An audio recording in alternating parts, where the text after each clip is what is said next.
안녕하세요. 블랙스톤 H입니다. 오늘은요, 우리가 주식 투자할 때 정말 많이 보는 PER 비율에 대해 얘기해 볼 건데요. 이게 사실 가장 흔하면서도 가장 오해받는 숫자거든요. 그 숫자 너머에 숨겨진 진짜 가치를 한번 파헤쳐 보겠습니다. 자, 오늘은 이런 순서로 한번 살펴볼 건데요. 이 순서대로 따라오시면 아마 주식 가치를 보는 눈이 확 달라지실 거예요. 그럼 바로 시작해 볼까요? 자, 첫 번째, 흔한 오해입니다.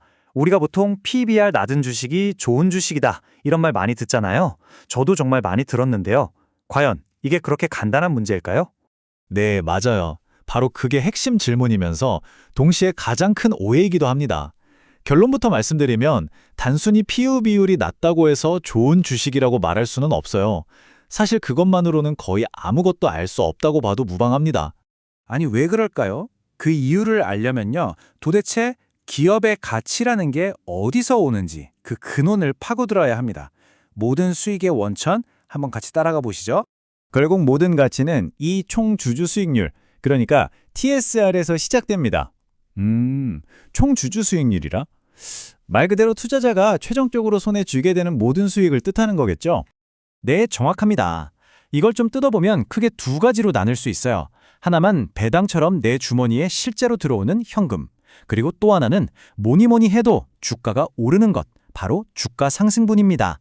자, 그럼 여기서 더 중요한 건 뭘까요? 아무래도 주가 상승이겠죠.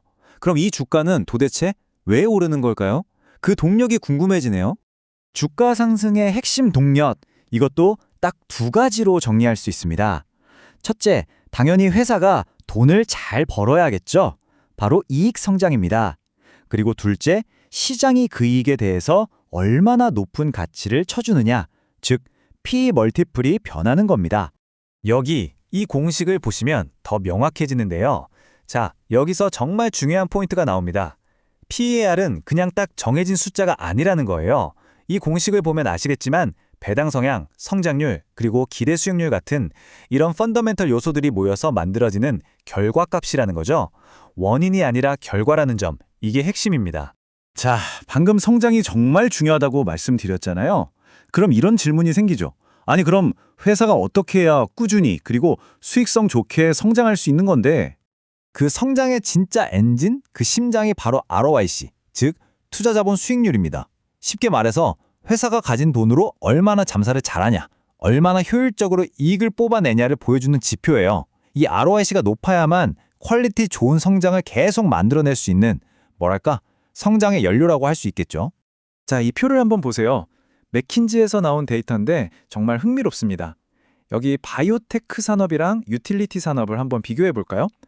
ROIC에서부터 성장률, 그리고 P 멀티플까지 차이가 엄청나죠. 아하, 이제 좀 감이 오시죠? 바로 이겁니다. 높은 ROIC가 결국 높은 성장으로 이어지고 그 높은 성장이 바로 높은 PE를 정당화시켜주는 거죠. 그러니까 사람들이 왜 PE가 높은 기술주에 열광하고 상대적으로 PE가 낮은 유틸리티 회사에는 덜 매력을 느끼는지, 그 이유가 바로 여기에 있었던 겁니다. 돈 버는 능력 자체가 다르니까 성장의 가치도 다르게 평가받는 거예요. 네, 정확히 보셨어요. 근데 이게 그냥 그럴듯한 이론에 그치는 게 아닙니다. 실제 시장에서도 수십 년 동안 똑같이 나타나는 현상이라는 걸 제가 데이터로 보여드릴게요. 자, 이 그래프를 한번 보시죠. 1962년부터 2019년까지의 데이터인데요. 파란 선이 시장의 실제 S&P 500 P2고요. 주황색 선은 우리가 지금까지 이야기한 ROIC나 성장률 같은 펀더멘털만 가지고 계산한 이론적인 PE, 즉 내재 가치 PE입니다. 어떠세요? 두 선이 거의 똑같이 움직이죠? 정말 신기하지 않나요? 네, 맞아요. 물론 여기 90년대 후반 닷컴 버블 때처럼 시장이 잠시 미쳐서 실제 P/E가 확 튀어오를 때도 있어요. 하지만 결국 어떻게 되나요?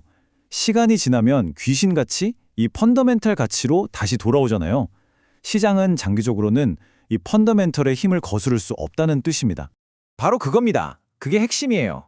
자, 그럼 지금까지 우리가 나눈 이야기들을 바탕으로 현명한 투자자들은 가치 평가를 어떻게 바라봐야 하는지 그 관점을 한번 정리해 보겠습니다. 이제 우리는 PE를 볼 때 이걸 단순히 입력값으로 보면 안 됩니다. 이건 펀더멘털의 결과물이라는 걸 기억해야 해요. 진짜 가치는 현금 흐름과 이익 성장에서 나오고 그 성장은 높은 ROIC가 뒷받침해줘야 지속 가능하죠. 그래서 높은 PE도 뛰어난 펀더멘탈이 있다면 충분히 정당화될 수 있는 겁니다. 싼 주식을 찾는 게 아니라 훌륭한 비즈니스를 찾아야 하는 거죠. 그래서 이제부터 질문을 바꿔야 합니다. 이 주식 PE가 낮나?가 아니라 이 PE가 말해주는 성장률과 ROIC는 과연 합리적인가? 내가 믿을만한가? 이렇게요. 자, 이 질문이 오늘 내용의 최종 요약이라고 할 수 있겠네요. 지금 여러분이 관심 있게 보고 있는 회사가 있다면 그 회사의 PE가 어떤 스토리를 담고 있는지 한번 생각해 보세요. 그 PE는 어떤 미래를 그리고 있고 여러분은 그 스토리를 믿을 수 있으신가요? 이 질문에 답할 수 있다면 여러분은 이제 단순히 숫자만 보는 게 아니라 그 너머의 진짜 가치를 볼 수 있는 눈을 갖게 되신 겁니다.